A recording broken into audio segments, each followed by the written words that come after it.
teacher Renisha. I am a graduate of Warner Pacific University in Portland, Oregon, in the United States. I have a Bachelor's of Science in Human Development.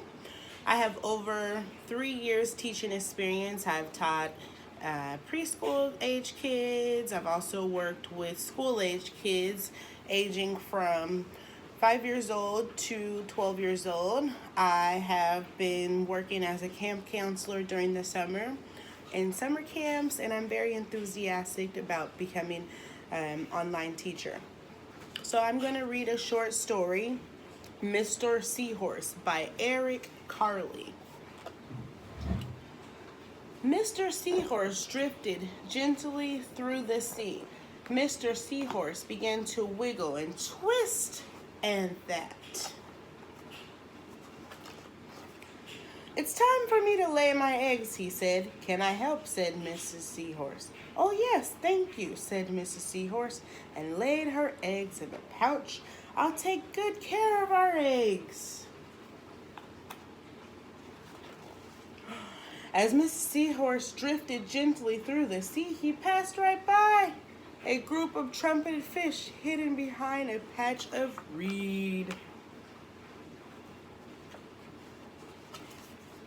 But before long, Mr. Seahorse met another fish. "How are you, Mr. Stickback?"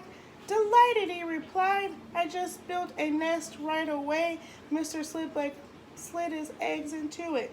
"Now I'm taking good care of them until they hatch." "Up, keep the good work," said Mr. Seahorse, and swam on his way. As Mr. Seahorse drifted gently through the sea, he passed right by a lionfish hidden behind the coral reef.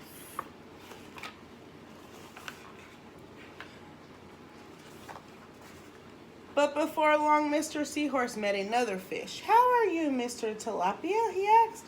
Mr. Seahorse, Mr. Tilapia couldn't answer. His mouth was full of eggs. I know, Mr. Seahorse." Mr. Tilapia laid eggs. "Now, are you taking good care of them until they hatch?" Mr. Tilapia nodded his head. "You must be very happy." And he swam on his way. Mr. Seahorse drifted gently through the sea. He passed right by